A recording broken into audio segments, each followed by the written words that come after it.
poker's legendary champions, next generation stars, and tireless ambassadors of the game, sharing their wisdom and guiding your journey to high achievement on the green felt. This is Chasing Poker Greatness with your host, Brad Wilson. Welcome, my friend, to another episode of the Chasing Poker Greatness podcast. As always, this is your host, the founder of ChasingPokerGreatness.com, Coach Brad Wilson. And today's guest on CPG is Unibet-sponsored Twitch streamer and dear friend of OG CPG guest, Lyle Bateman, who I can't say enough kind words about, Emily Riskitforbiscuit Glancy. Prior to the last couple of years, Emily was solely a live poker player, but because of reasons that I hope are obvious to you in this day and age, was forced to make the transition to online poker. Despite some hiccups early on, Emily, ever the tenacious and strong-willed competitor, has been steadily leveling up her game by putting in the necessary blood, sweat, and tears, while also leveraging the wisdom provided to her by past CPG guests, Unibet pros, and hosts of the Chip Race podcast, Dara O Kearney, David Lappin, and Ian Simpson. So without any further ado, sit back, strap in, and get ready to learn more about up-and-comer Emily Riskitforbiscuit Glancy's poker origin story right here on Chasing Poker Greatness.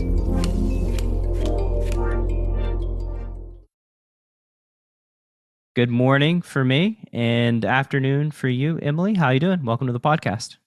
Thank you very much for having me, Brad. An honour. First ever podcast I've been on, so I hope I do all right. I think you'll be fine. I think you'll be fine. You know, the first question that I tend to ask on the show is about your story. You know, where you're coming from, what led you into the world of poker. I know this is a social faux pas, but, you know, how old you are so that we could, like, set the timeline for when you enter poker. I know. We're starting off. Can't bleep that bit out when I tell no. So I'm 33. Oh, my God. Seriously. I know I look 55, but believe it or not, I am 33. So yeah, when did I start playing poker? I've got a bit of a weird story, actually. So I think I was kind of allured to the prospect of putting something in and winning something back. I think I got from my granddad from when I was probably about 6. And please don't put this down to like bad parenthood or grandparenthood, but he had a slot machine in his house. And I think I was quite allured by all the flashing lights and things like that. But I felt that I could put money in, but then I could actually take the money from where it came and keep putting it back. So I wasn't really in the knowledge at 6 of the fact that money you couldn't just get it back out and start putting it in again. But the whole idea of winning and things like that. I've always been a very, very competitive person, play competitive sports and things. So winning is kind of, or the quest to winning, quest to be the best has always kind of been throughout childhood. But I think poker came into my life probably when I was about 13. And again, it just makes me sound like my parents just didn't like look out. No, it was me being like, I had a TV in my bedroom and I used to stay up and watch the programs which were probably not meant for a 13-year-old, like South Park and things like that were just definitely past watershed. And one of those things that came up was like Poker After Dark, late night poker. So we are going back 20 years. Jesus, that's like more than half. God.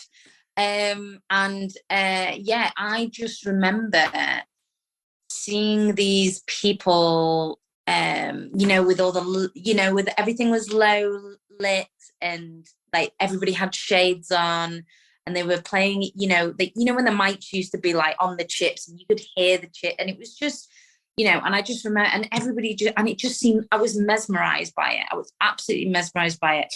And like, we're talking about like the poker greats, like, Devilfish, Roland DeWolf, like Doyle Brunson, when Negreanu, out, you know, when poker and TV really was just at its height. And I just remember watching poker players, but in particular, watching the female poker players at that time. So like Liv Bury, Victoria Coren Mitchell, Annette Oberstad, and Jennifer Tilley around that time.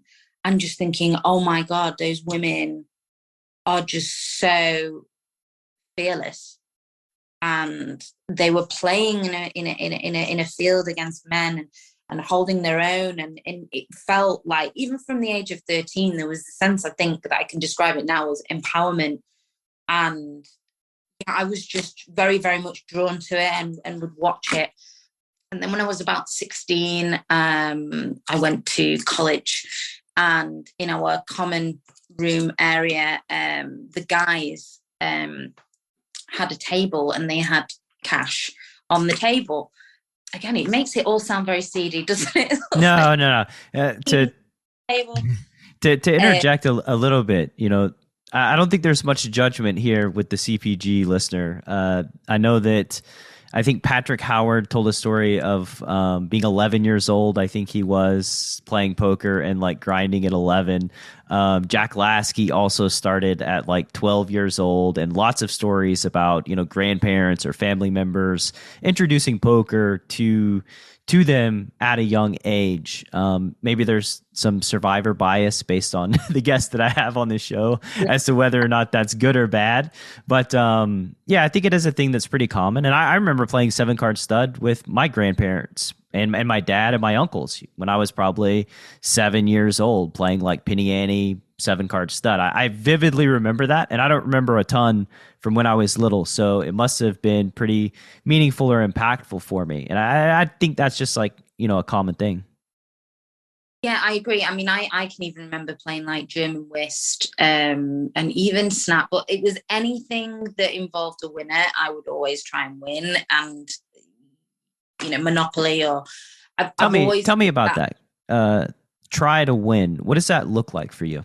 Well, I just think, yeah, I don't know where. I mean, I think my dad was a pretty competitive person. I mean, he played semi-professional football when he was in his youth. I find that I am very much, with the exception of my dad, probably the exception. Like, I am the most driven, the most competitive, and my mum doesn't. She's not like that. My brother's not like that. My grandparents aren't like that. So I'm kind of very much the black sheep. And there's always been.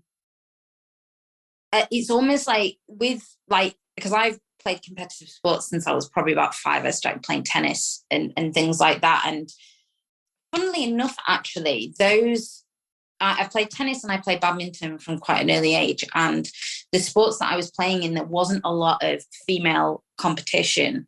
And I naturally had quite a strong arm. So so I was always matched against the male players.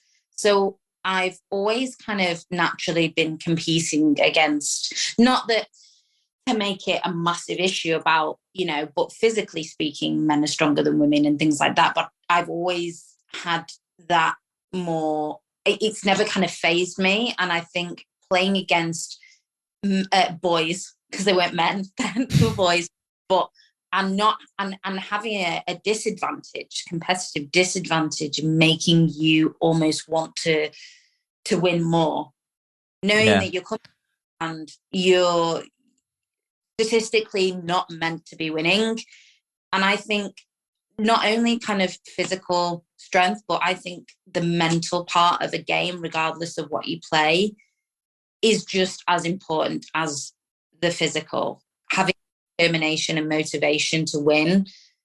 And even when, like, pardon the pun, when the chips are down, when you're losing in a game, trying to pull yourself back up and kind of get yourself out of that to go on and win a game. It's the same as like in a poker match, like with a chip and a chair, and you go on and win the tournament. It's having that don't give up determination, you know, and tenacity, which I kind of just think I've just naturally had.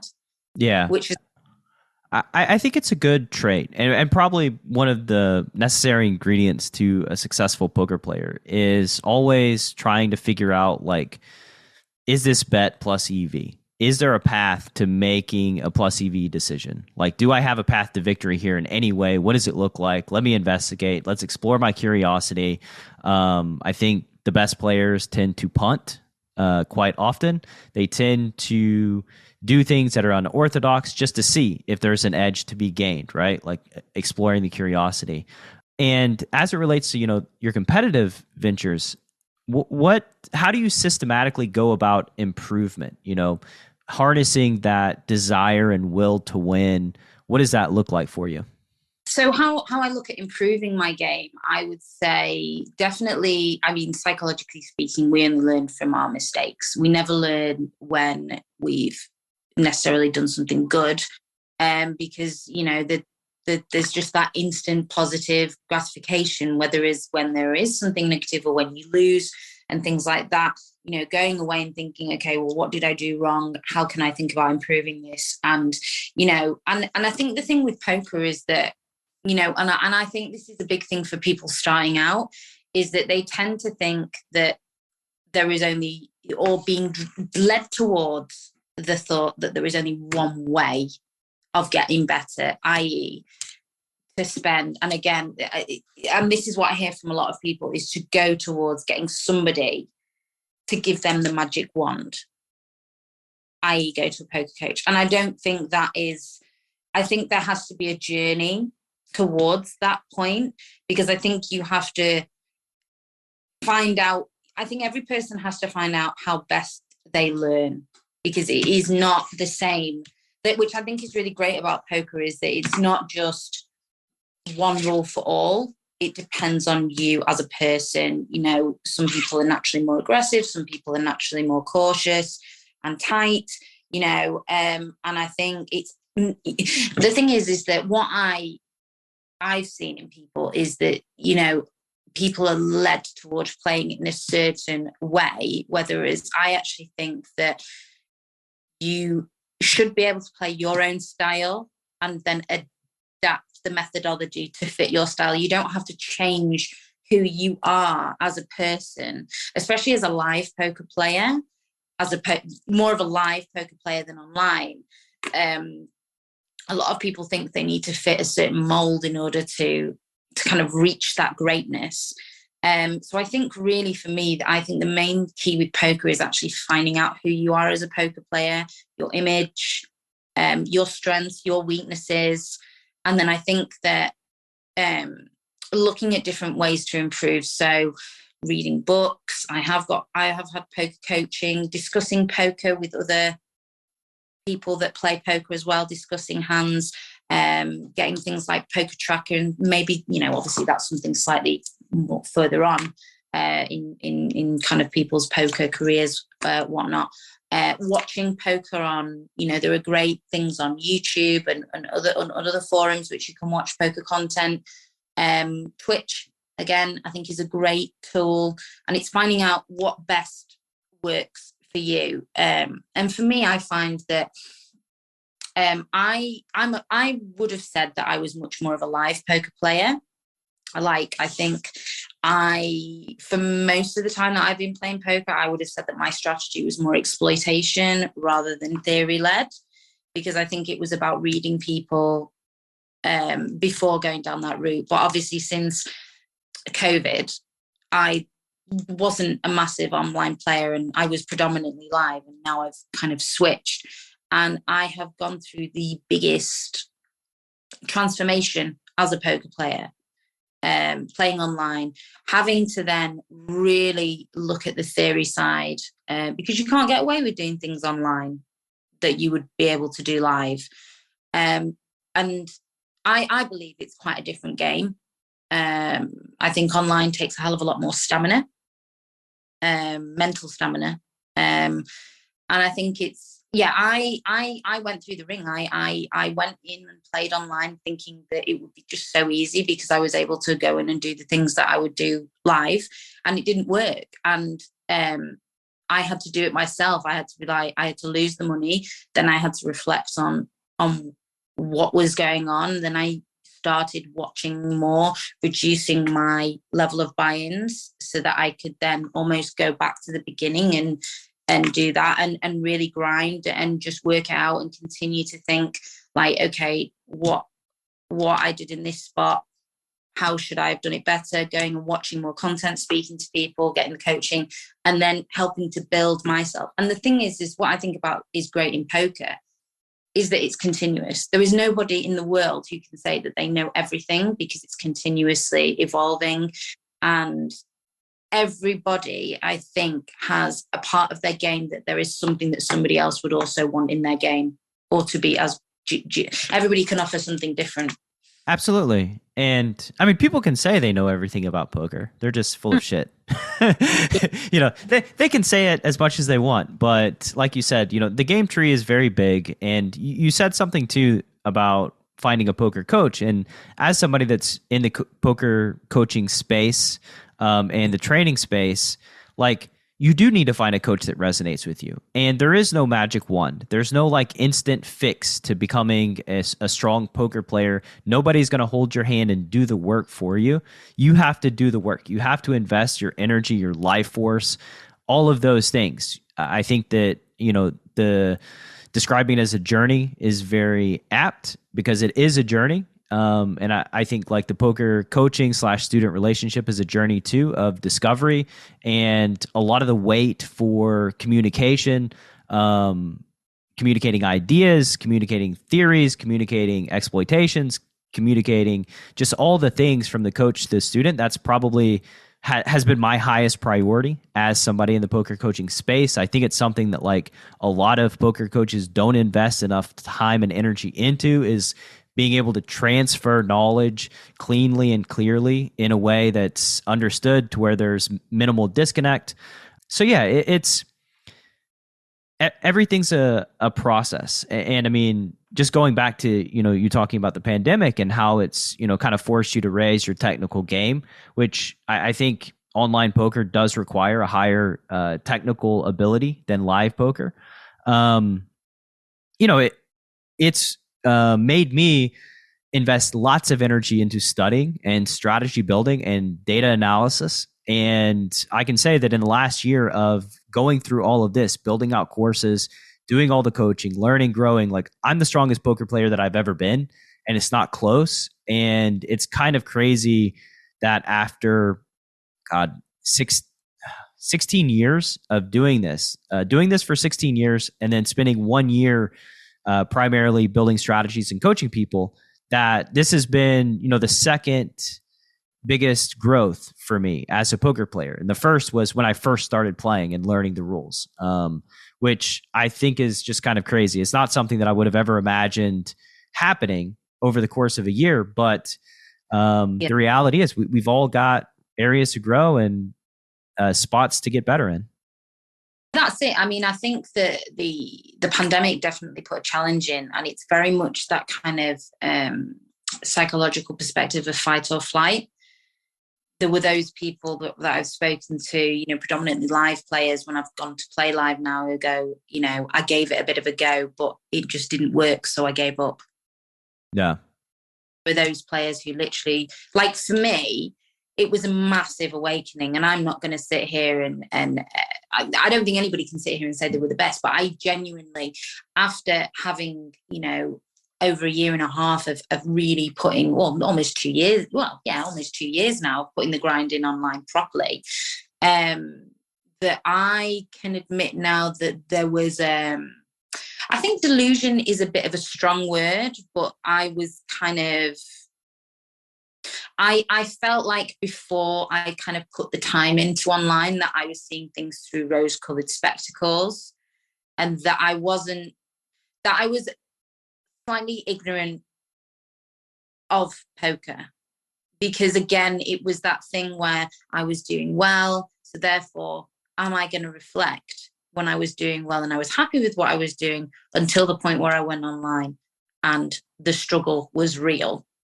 And I thought, oh my God, why is this not working for me? This has worked for 15, 16 years. Why is this not going my way now? And then again, I could have sat there and be like, well, this is a load of BS, I'll just not play. But I decided to do the very, very hard way, take a bit of I think you have to be, I think the thing is about poker is that ego gets in the way for a lot of poker players, no matter where on the pecking order. You could be a super high roller or you could be just starting out. I think ego is always a massive thing. And I think ego gets in the way of learning and reflection.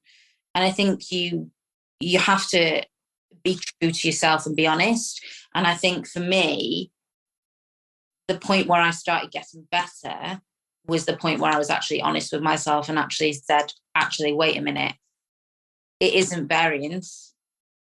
It isn't, the players are crap, whatever. It's actually me, and I'm doing something wrong, and I need to sort it out, because otherwise I am going to keep repeating this pattern. And it takes a lot. It takes a lot it isn't something that happens overnight. And it also isn't something that you can hear from other people. You have to learn it yourself. And it's a hard lesson to learn. But I think if you're the type of person who can get through that, then you will see good things happen. But again, I find poker is such a steep hill to climb, especially when you're learning. Like when you're learning stuff that's current now, in a couple of months' time, there'll be something else. You'll have got to that point and you'll be taking the little baby steps and continuing to learn. And it's the fact that, what I find is that another thing, which I think is with poker players because I obviously speak to a lot of people within the community of people who are wanting to kind of make their way towards their career, is that they want to learn everything at once. And I think I tried to do that when I would watch videos and say, okay, well, they did this, they did that, and they did that. Right, I'm going to do them all. It's not. I think it's that desire from people to want to go from 0 to 100 in a second. Whether it's not going to be like that. It's going to be quite a slow process. And in order for it to sink in, it has to be a one thing at a time. And then even I find when you're introducing new things into your game, it won't necessarily go right for you because it's something that's not a part of your game. That's alien. Yeah, I mean, it's also, you mentioned ego, and poker is this weird game where the feedback mechanism is distorted. The immediate results that you have are a distortion of reality and don't tell you the truth. So like in one way, you need to be assertive and bold and have confidence and faith in your ability to make good decisions over and over, even when you're getting punched in the mouth again and again and again. But on the other hand, you don't want to be delusional. You also have to have humility and ask yourself if, where can I upgrade my game? What am I doing incorrectly? And it's just this long, vicious cycle that everybody who's been in poker has gone through, I think, over and over and over again. I mean, the strongest players that I know will go on a downswing and will have existential thoughts and questions of like, do I just not have it anymore? Should I just not be playing poker? Did I wake up one day and I'm a losing poker player? And like, that's how vicious variance and downswings can be.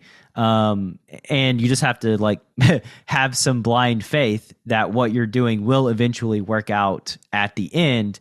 But that doesn't mean that you stop doing the work. You stop trying to grow. You stop trying to improve, in the moment.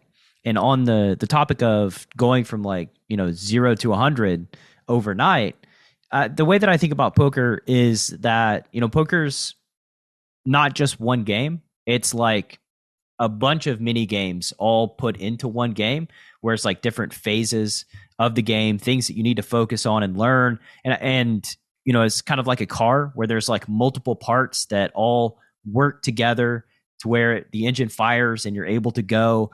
And as it relates to improving your poker game, the only thing that's ever made sense to me is to isolate the parts of your car, take it out, work on that specific part, and then put it back in, and then find another part, take it out, isolate it, work on it, put it back in, and just go through it systematically, because the game is just too big to learn all at once. It takes too much time, too much energy, too much effort. and you just get overwhelmed and you just kind of start doing a bunch of things very poorly, which isn't going to move the needle as it relates to your long-term results. Yeah, I mean, at the end of the day as well, you've got to love what you do, and like you don't want to. You want to enjoy the process. You're not like, I know obviously because it involves money becomes a factor, and especially when, for those people who do it just as a solitary living. Again, I can, I did that over COVID, and it does put a bit of the pressure in, and when it takes the love away, your whole mindset just changes. And I think, for those people who do it, even recreationally or do it for a living and have another form of support in terms of income, it's like you're saying, it's not just about that one game. It's not just about seeing that big score. You want to be a better poker player, but you also want to, I think having the love and continuous love for the game is massively important, because otherwise I think those kind of pressures just lead you to having downswings, and it does become a vicious cycle. And, money isn't for me speaking, money isn't the be all and end all. I want to be a better poker player, and I want to enjoy this journey. Well, money's not a great driver in general for putting in a lot of effort into an endeavor that you think is not fun, that you don't get joy from. And I think that like it's a mistake that lots of folks make is they don't necessarily want to play poker. They want to make money, and they view poker as the vehicle in which to make money. And that's what gets them excited. But you've got to love the game. You've got to love competing. You have to have, the iron will, this desire that you knock me down, I'm going to get back up. I'm going to come back after you. I'm going to figure out what I'm doing wrong. I'm going to play better tomorrow. I'm just constantly improving. Like, you have to have that desire. And if you don't have it, then don't even consider playing poker for a living. Play recreationally, play as a hobby, under the reality that like there are people that are working harder than you, that love this game more than you, that are investing their time, their resources, just everything they have into becoming a better poker player. And it's very difficult to compete with that. If you're not willing to go that extra mile, it's very, very difficult. So for the podcast listener, bear that in mind as you're pursuing this game. Like, you need to love the game itself, else you're not going to be able to compete where you want to compete. You can have fun, but I think just view poker from that lens of like, it's a fun hobby. It's something I enjoy doing, but don't try to pursue it, professionally. Yeah. And I think what I think is interesting, especially now, is that, there are, for those people who represent the poker companies as ambassadors, I think it's quite interesting how winning necessarily in tournament winnings or cash winners isn't necessarily the main, is that there isn't one type of poker player, that there are poker players there for different reasons, whether that is for marketing, whether that is to inspire, whether that is to coach, like on Twitch and things like that, or coaching and learning and things like that. And I think it does depend on what your motivational points is. Like, for me, one of my motivations is to encourage and motivate other women to play poker and to also grow their confidence. And I know this is a very contentious issue within the poker community. You're either in support or, you're from that group where you don't necessarily believe the divide is true and of the genders. I mean, for me, I can't say it matters whether I am playing a women's event or whether I'm playing a mixed event. But I know from speaking to a lot of women who are trying to get into the game how unbelievably, I'm trying to think of the word. It's how unbelievably intimidating it is for women to join the game in entering a predominantly male industry and predominantly male fields, and the amount of women I've spoke to where they say they're only comfortable playing in their local pub or playing online because they're afraid of being bullied, or do you know what I mean, of not feeling comfortable. Sure. And it's although I've never really felt like that, I've experienced things, not I mean, these are very few and far between, but I have experienced things as a woman where it would not be the same if I was not, because of my gender. So comments that have been made and things like that, where if it was the other way around, it wouldn't be said, and that can come across as intimidating. And so I understand. So for me, a big reason, especially why I put myself out there, within social media and on Twitch and things like that, is to be there as an encouragement to other, not necessarily women, but other players to kind of have that confidence to be you. And again, to say you can do it. Don't be scared. Give it your go. And also, what I was talking about before is that don't feel like you have to fit a mold of a poker player. We'll see the sunglasses and like very stiff and very like no expression, and it's like, you know what, you put your I put my personality into my poker, especially when I'm playing live. I like to have fun. I like to be a character, and I think that also is part of my game. And it's like the thing that I'm most known for is that my favorite hand is 7-2 off 7-2 of hearts, the worst hand in poker. And I remember, actually, it's like I've been called out, and I'm not going to say who it is, but on a final table I was called out by a professional asking me why my favorite hand was 7-2, as if to discourage me from having that as a favorite hand, because why would you? That's not what poker players do. They don't have their and it's like, well, why not? Everybody's going to turn around and say their favorite hand is pocket aces. How boring would that be? And it's like, it's that idea of individuality within poker, that you want personalities, and you want people to feel that when they're growing their game, that they don't lose track of who they are, that they're trying to fit in a mold, because at the end of the day, it's not natural. You've got to be you within that kind of thing. It's like my mom used to tell me when I accused her of loving my sister more than me. I love you both differently. I love all the hands in poker just differently.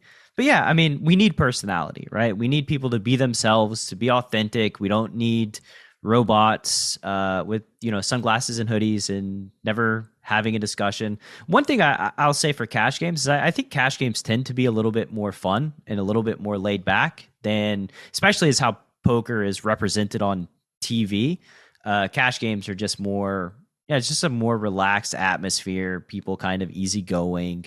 It's something that one of the reasons why I prefer cash games more than tournaments is like, it's a fun atmosphere. But yeah, the game can be intimidating, and one of the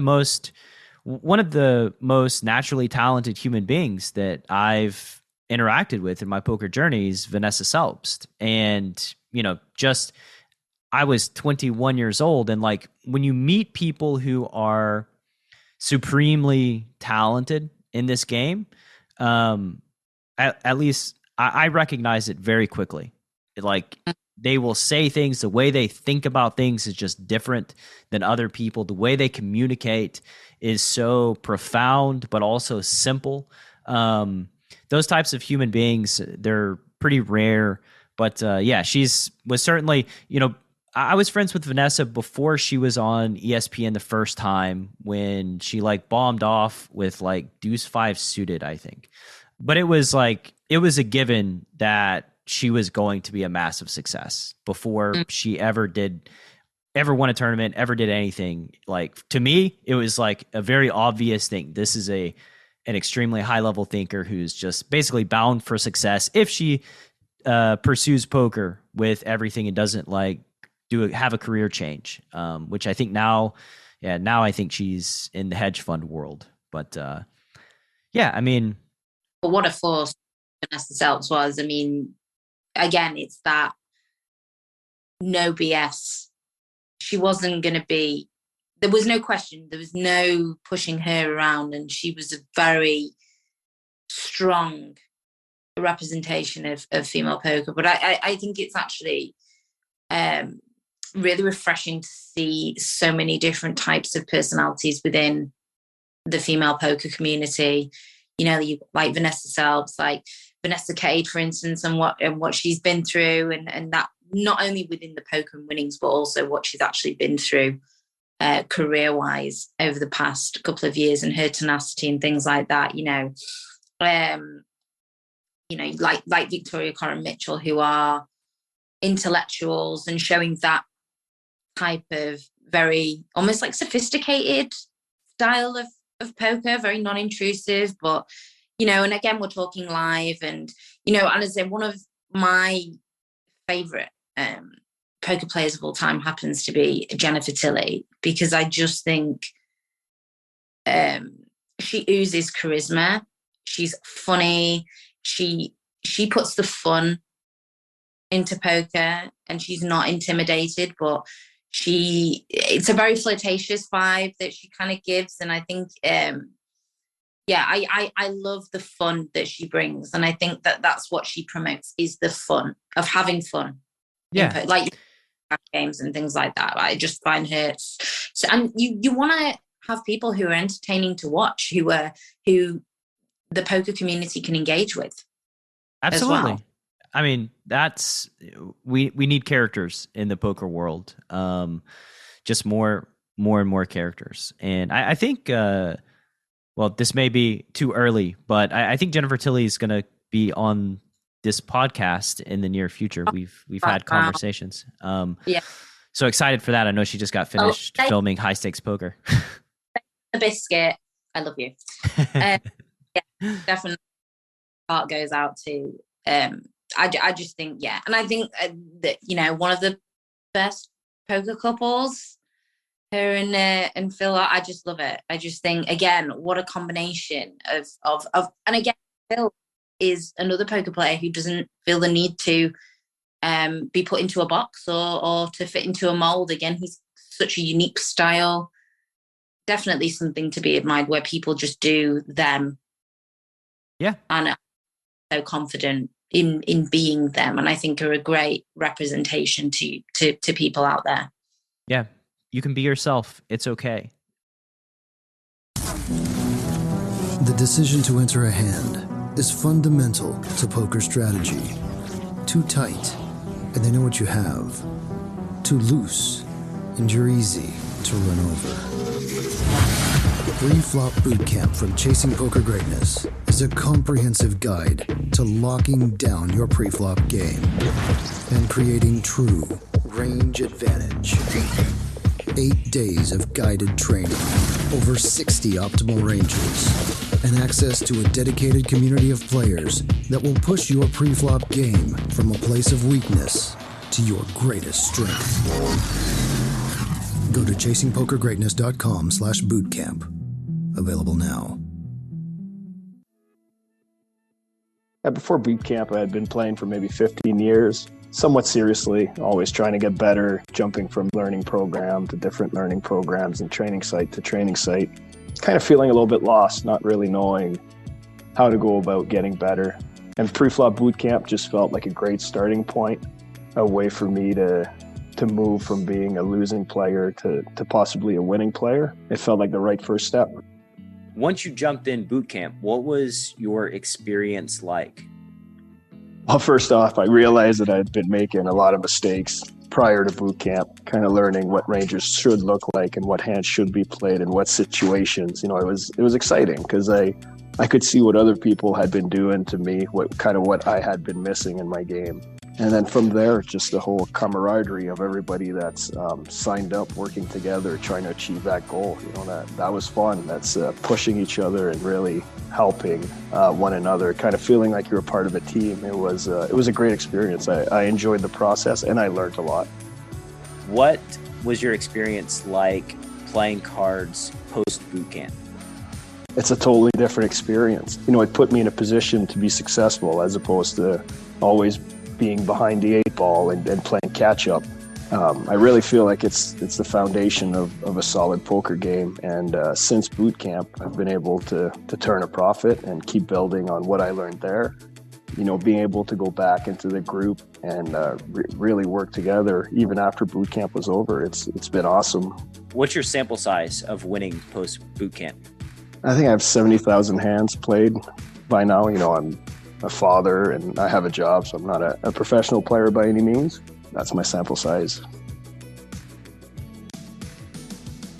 Preflop Bootcamp is the flagship Chasing Poker Greatness training program.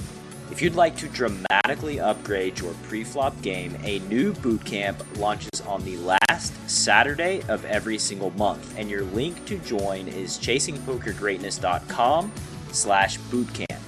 One more time, that's chasingpokergreatness.com/bootcamp, all one word, or you can click through in the description box of this episode.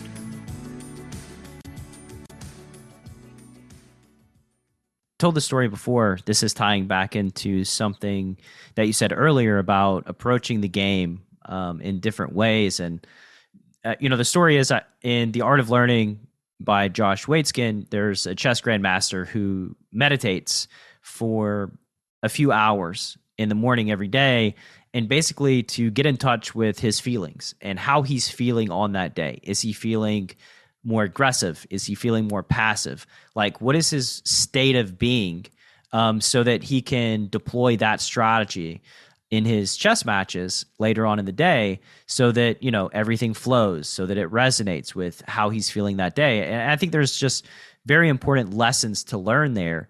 Like, some days you feel more aggressive, some days you feel more passive. And leaning into how you're wired for that day, not just like as a human being, but just like in an individual day, individual session, and then just going with the flow. Just good things tend to happen when you go about life in that way. So you're absolutely right. Like, there's multiple ways to skin a cat, as they say. There's multiple ways to being a winning poker player. Do it with a way that resonates with you. Not to say just do whatever it is you want to do, and that's okay. But go about it in the way that makes sense to you. Yeah, I think it's about adapting, but I think poker is about adapting constantly, because you're adapting to the way that the game develops. But I think it's like, what I kind of feel is that when people just try to replicate other people in that, it doesn't necessarily work, because it's like, it's not something that you can just like the whole thing about changing overnight and, if I behave in this way or if I do this, it's going to make me a winning poker player. No, it's like this person has developed themselves, and it's like, but it's that whole thing of confidence. Like, you should be confident and building that confidence with your own game and your own style. I find that trying to be an authentic and replicate, it won't necessarily do you a favor in the long run, because in order to progress, you need to be authentic. You need to be you and develop you. Whereas if you copy and imitate, you're not really developing you. Absolutely. And you also, there are things that are missing. Like I've made many plain explained videos, and you just can't verbalize every single data point, every single variable that you're considering in real time when you're playing poker. And so, like, this is like when I'm trying to verbally explain everything that I'm doing, right? Like, things get left out. There's oversimplifications, variables that I don't state. And on the flip side of that, like, if you're watching somebody play poker on TV and they take a line with a specific hand in a specific situation, you don't exactly know why they're doing what they're doing. The commentators will guess as to why they're doing what they're doing, but it could be for a variety of reasons that are just totally unknown. So it's not exactly shocking that you just take something you see, like the monkey see, monkey do approach, and it's not going to work out the same way for you as it did for them, because you're probably not applying it in the same way that they were, or don't understand fundamentally, what's going on. And so, like you said, you just have to take it step by step, layer by layer, and grow systematically.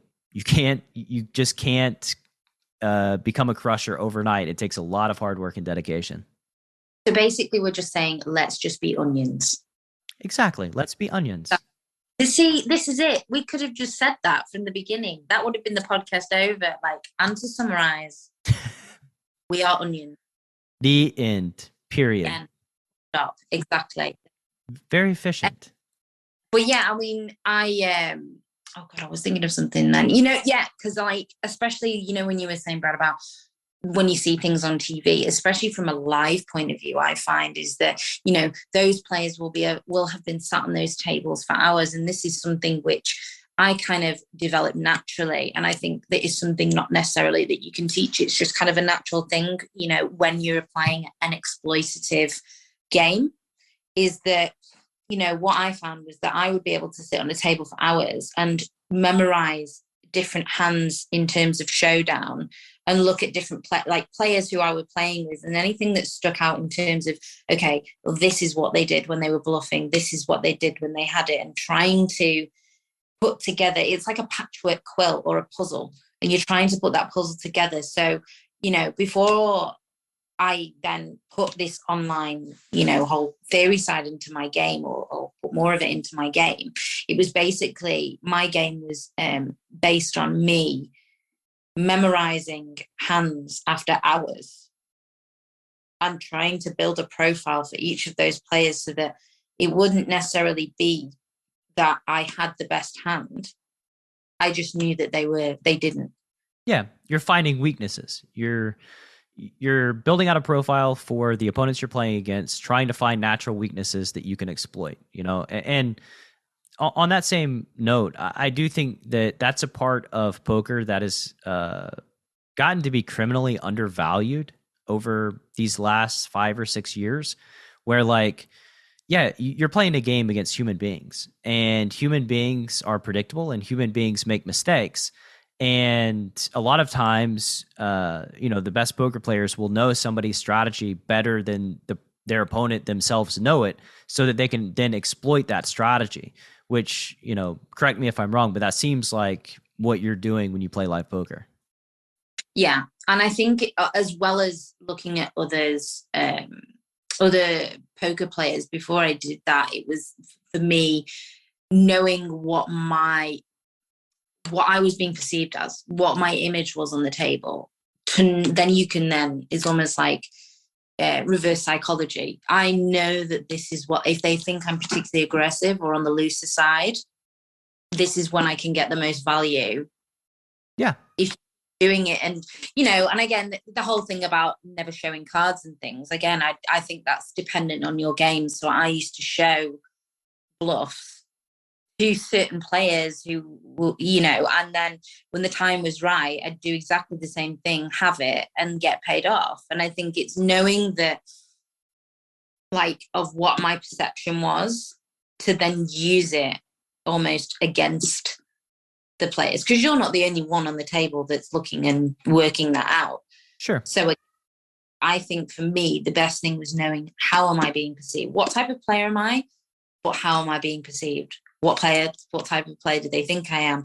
And they don't have to be the same thing. Yeah, I personally believe that it's okay to show cards, just for strategic purposes, not to just inflate your own ego or whatever it is, but strategically give information away that you can harness and leverage against your opponents in the future. That's just a part of the game, and makes a lot of sense to me. I know I've had guests on the show that are very anti ever giving away any sort of information, but yeah, I think it's part of the game. It's just gamesmanship. It's a part of poker. It's one of the things that makes the game fun. I think that I have lots of opinions about like talking in poker, and I'm of the opinion that like if somebody like jams on the river, like I would be okay with somebody like showing their cards and being like, yo, I'm gonna fold this. Like, what would you do? You know, like anything to like get a read. That to me is fun for the game. Like it's fun for the viewer. It's good entertainment. But, you know, of course, you can't do any of that these days. You can't even talk anymore, I think. But yeah. Speech been quite well, it's getting frowned upon, isn't it? But do you think that's because of the overuse of speech play, to where certain players, especially who've been highlighted, the media take it to that level where it's too far and then forming I think it's an overcorrection. I think that like I think that they policed someone who was clearly annoying and taking it too far, right? Mm. But I don't think there was any like people being up in arms when, you know, Negreanu was talking, you know, back in 2003, 2004, 2005, like during hands, like just being outgoing, gregarious, having a discussion, like in the middle of a hand, playing, you know, the gamesmanship game. That to me is like, that's a part of poker. And I think that, yeah, it was just like an overcorrection because of, you know, the one guy that was just being like kind of obnoxious about it. And I think also Jamie Gold probably didn't help things.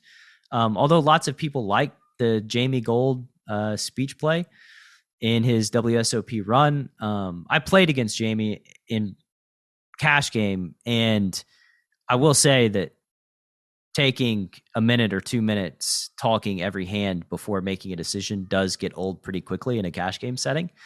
Yeah. But I mean, I think just outright banning it is just like a big overcorrection. I mean, I know Will, and you know, but I think it's very much like a Simon Cowell thing for Will. Like it's part of his shtick. It's his brand image. And it's that I know Will's kind of idea is that no press is bad press kind of thing. So even if you're coming across as you're affecting somebody else's game, but I think it definitely made him stand out in the poker world. It definitely did stand out. Yeah, I think when you say no press is bad press, right? That makes me think that like basically it's selfish, right? Like it's just a selfish thing that's about you. And don't get me wrong, like again, I think there is a place for it, but I think at some point there is a line and the line gets crossed, and then like now there's not much speech play at all. Which ultimately I think is bad for poker. You know what I mean? But yeah, I mean, but I mean, I'm the same school of thought with you. I'm not opposed. I think speech play. It's like, but the thing is, I think with speech play, if you use it too much, it can lose its effectiveness. Sure. And then there's a line, isn't there? Whether it's effective and good strategy, or it's essentially trying to put players on tilt and making them feel uncomfortable. And would you not agree that there's a bit of a line there with regards to speech play? For sure. And again, I'm in the camp that poker, like pros or higher level players, should be playing poker and making the game an enjoyable experience for the folks they're playing against to make the game of poker sustainable. You make people miserable, then people don't want to play poker anymore, which I think is ultimately bad long-term for the game of poker. So yeah, there's a time and a place, and it has a utility, but just because something has a utility doesn't mean you should use it over and over and over and over again, annoy the bejesus out of everybody, and make like when you show up at a table, nobody wants you to be there. I mean, I would feel like that's just not a great poker experience personally. I mean, yeah, I mean, it's like, it's so funny that obviously as you go and you start playing more and you notice people, it's like I have a particularly aggressive style, I would have said. And it's just funny, you know, when you see the raised eyebrows, but it's not because they don't want to play with you because they know that you're aggressive. Not like, but like, do you know what I mean? In terms Sure. of your style, Mm-hmm. it becomes a joke when you sit down on a table with somebody that you know and that you've played with. But that's just kind of friendly, like banter kind of things. But yeah, you'd hate to be perceived by others in a negative regard, with regards to the way that you carry yourself. And although I have used speech play, and it probably doesn't factor massively in my game, because again, I think it loses how effective it becomes. I do kind of have, I think it's a long-term strategy. You're playing again, but you also don't want to make yourself out to be a target. I think sometimes when you put yourself out like that, you get a target on your back, and then you encourage others to kind of want to get you out. Yeah, you annoy people. Yeah. You annoy people, and they don't want to play poker with you anymore. They want to come after you. And people Devilfish talked a lot, right? Like when Devilfish played poker, he was outgoing, gregarious, talked a lot, but people were happy to play poker with him, right? That's the difference. People enjoyed playing poker with Devilfish. When people are not enjoying playing poker with you, that's very problematic in many different ways. And I guess the problem is like, if the players don't police themselves and hold themselves accountable to that, then that forces WSOP or the powers that be to take action in this giant way that, in my opinion, is not ultra beneficial for the long-term health of poker. But that was just the best they could come up with to prevent things like that from happening. Right. So no more speech play now. I guess not. I was at the WSOP the year where they said like no F-bombs either, which I think was another big overstep, because it was just applied arbitrarily by the dealers. Like if the dealer liked you, then they're not going to report you for saying fuck. But if the dealer didn't like you, then you're going to be reported instantly. And yeah, I think context is key there too, where like you get busted in a tournament and you're just like, fuck. Like that's a little different than yelling directly at someone, It's completely like, with regards to swearing and things like that, obviously an overuse and things like that is inappropriate. But again, it depends upon the context in which you're using that language, because those kind of words can be used in a comical way, or again, you're not necessarily directing it at others. You could be directing it yourself. There's so many times I've called myself an effing whatever on the table, because if you've made a mistake, and people find it funny because but that's again being a competitive person. And when you've made a mistake or anything like that, you it's just a way of you being able to, of a method of venting, putting more of these kind of things into play actually stops you. It's like we're then becoming more robotic in the way that we have to play, because we have to bend to the restrictions kind of thing. Yeah, and again, you can use it self-deprecating and comedic as well. Like I got smashed in Cherokee, and the only time I've played live poker in the last few years, quite recently, and like was stuck 4,000 or 5,000, and just kind of like stood up out of my chair and was like, well, that was a fucking blast, and everybody laughed, and then I walked away. Right. And it's like, there again, it's a tool, use it appropriately, and it's okay. Use it inappropriately, and that's when it stops being okay.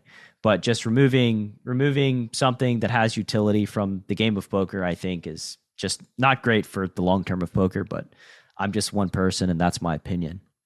All right, so I have some lightning round questions if you want to segue to those. What's the most unexpected thing that's come from your journey through the world of poker? The most unexpected thing. Well, when I was approached by Unibet last October. Oh no, sorry, it was last November.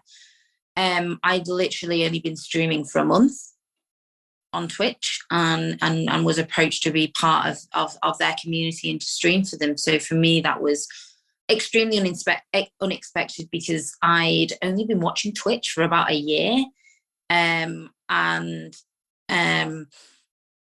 It's not something that came natural to me. I am not a technical biscuit at all. I am probably one of the least technical people, and running a stream and then creating my own stream, running it, and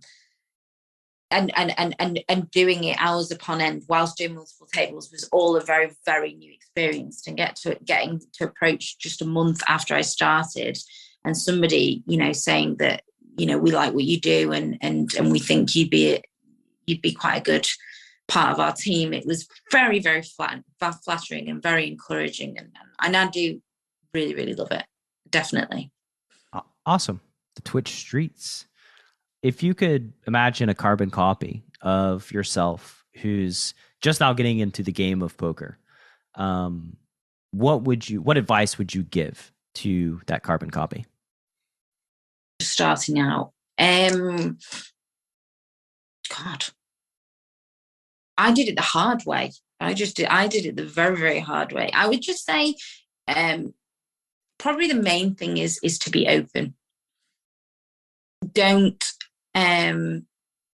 be open to everything that comes your way, to be open to all different types of learning, to what people say, test the waters, and don't be afraid to be who you are, regardless of how many people come up to you and go, you shouldn't do this way, or and I again, what I've said throughout this whole podcast is don't let people change you.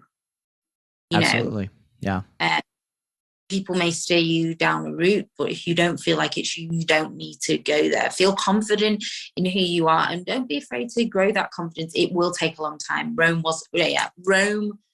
was not built in a day. I think the carbon copy of me may have thought at the time when I started doing this that it was a bit of a quicker fix, but you do learn that very, very quickly, and just stick with it. Be patient. You are good at what you do. It will take time, but enjoy every single minute of it, because that is what the whole thing is about, is enjoyment. And as somebody who's obsessed with games of strategy, who has been obsessed with games of strategy his whole life and has always mapped things out on like how to win at tic-tac-toe or how to win at spades when I was a kid, just obsessed with strategy and being the best poker player that I could be, I'm always learning things. Even today, I'm constantly making mistakes. I've never played a perfect session. And that's just the reality. 17 years in, somebody that's carved out a career for himself in this world, I'm still learning. I'm still being humbled. There's still growth. So yeah, just accept it, right? Accept that that's always a part of this game, and be humble enough to reflect on feedback that comes from a caring place. Feedback that's not built to destroy you, but feedback that comes from somebody who's invested in you as a poker player. Reflect on that. Don't dismiss it. Consider it. You don't have to take it, but you need to reflect on it just the same. I do think that with people like myself and very, very competitive people, is that it is not easy to take criticism. And I think you go through this journey of being quite quick to block that off, to put your walls up when you're being faced with criticism and trying to deflect. But I think that, again, like a learning process that you have to go through, after a certain amount of times of deflection, you realize that maybe it might be worth listening. What's the worst that could happen in actually listening and trying a different point of view out? Because then if it doesn't work, at least you know that it doesn't work. Whereas if you haven't tried it, how do you know? But it is, I find, and I can say that I have found it in the past hard to take that. But when I started opening myself up, I found that my results got so much better. I was feeling so much more comfortable. And I think as soon as you start being open, you can't close that book. You there will be open, and then the incline will be a lot faster. Yeah, and it's a two-way street too. Like, just had Nick Howard on, and he talked about the emotional upgrades that he's made in the past couple of years. And one of those is that, like, whenever you're giving feedback, the person you're giving feedback to has to feel safe, and they have to know that you care, right? Those are two natural components in communication that make the person more receptive to what you're going to say. So in that sense, like, not taking criticism or not taking feedback, while the player is responsible, the person giving the feedback also bears responsibility into effective communication, so that the person they're communicating to is more receptive and can let their guard down to, really take what they're saying to heart. Because it is difficult in poker, because at the end of the day, nobody wants to admit that they have any weaknesses, because, like, it's a natural thing for any weaknesses when you expose those weaknesses for people to take advantage of it, especially in poker. So again, it's having those conversations with people that you trust and building that relationship. I've got a group of people and some pros where I would they're not doing it to gain anything from me, that they are just, I'll just, I'm, within the Unibet team, Dara O Kearney and Ian Simpson. And Lappin. Can't forget Lappin. You can't forget Lappin. You can't forget that picture that it took on the bubble. Unreal. And happy birthday for David from yesterday. I did put it on Facebook, but yeah, again, latest birthday again for David. But I had a lot of conversations with Dara and Ian, and again, they don't really particularly have anything to gain from talking to me and offering their support, but it's just the fact that I can feel comfortable in going to them and saying things, and it may not necessarily be about specific hands, but it's just being able to have somebody to talk to and feel open that it's not going to be used against you. It's good to kind of find either one person or a network of people where it's a safe environment to talk about poker. Yeah, and those two that you mentioned, Ian and Dara, are both natural teachers. Ian was a teacher, so they enjoy it, right? They love giving back. They love communicating and teaching and helping. I think that's an innate part of their being. It's who they are. Just and on that same note, just great human beings they've been on this pod multiple times. Lots of interactions with Dara, David, and Ian, and yeah, just amazing human beings. So if you could gift all poker players a book to read, what would it be and why? And it doesn't have to be necessarily about poker.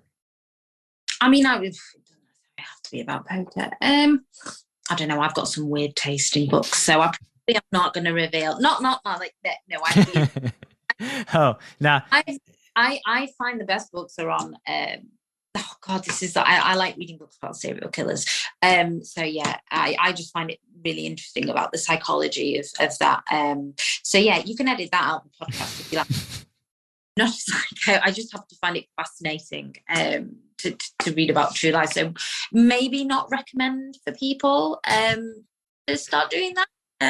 Not promoting it in the slightest.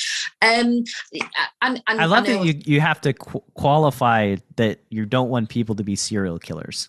Yeah, I know. Please don't do it. Yeah.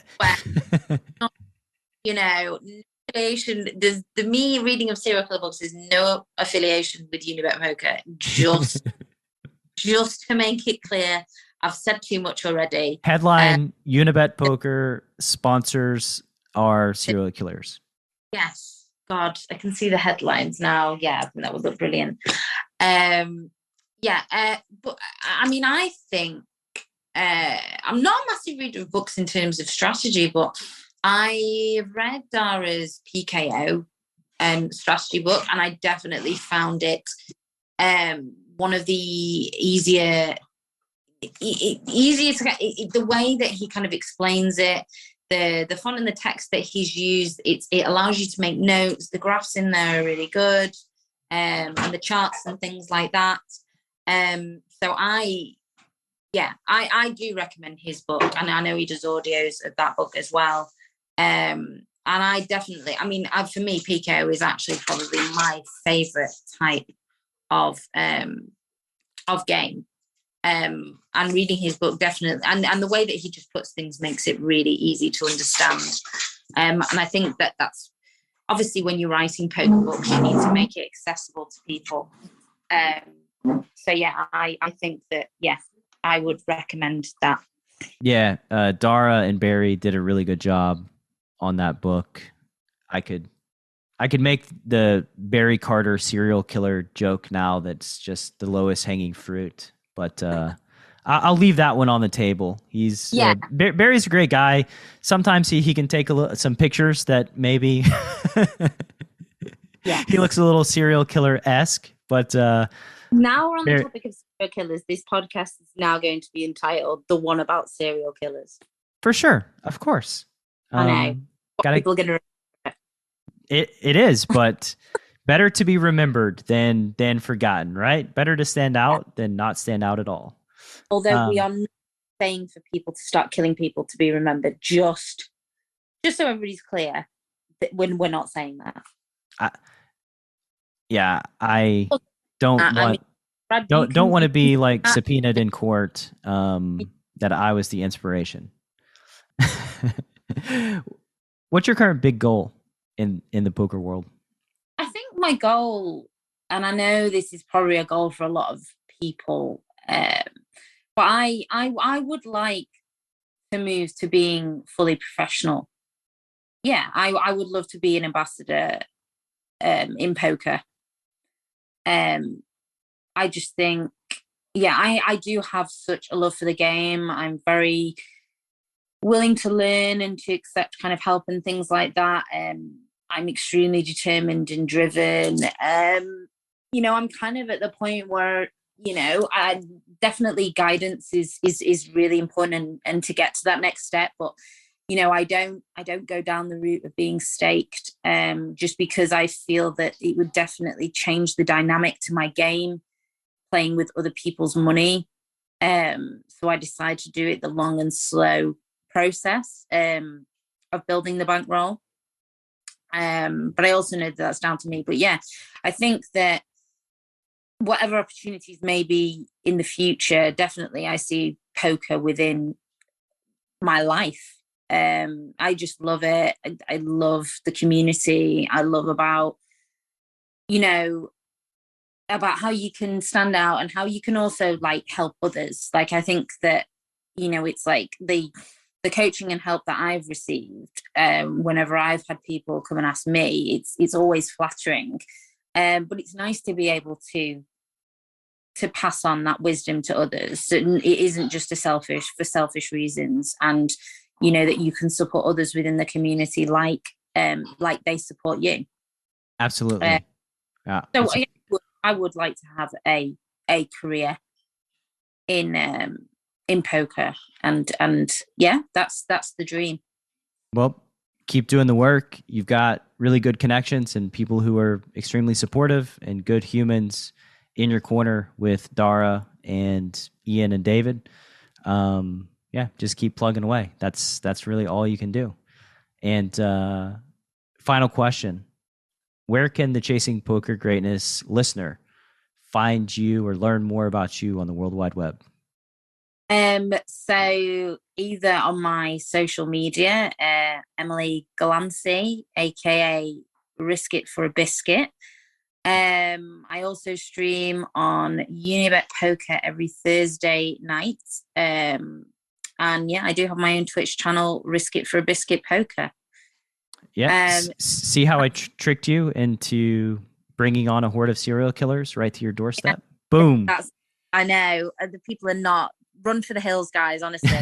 And then now on the Chasing Poker Greatness podcast, I can now be found. There you go. Thank you. Yeah, my pleasure, Emily. Great getting to know you. Best of luck. And yeah, we'll do a round 2, check in, see how you're doing in the next year or so. Fantastic. Thank you so much, Brad, and good luck with setting up the with the coaching and everything. It looks fantastic on everything on the website. So yeah, I hope it all works well for you. Thank you. All right. Take care. Thanks for listening to Chasing Poker Greatness. You can subscribe on Apple Podcasts or on your favorite podcast app. Go to chasingpokergreatness.com to get the newsletter, join the Greatness Village community, book a coaching session, or dive into the latest data-driven poker courses. Follow the show on Twitter @CPG Podcast.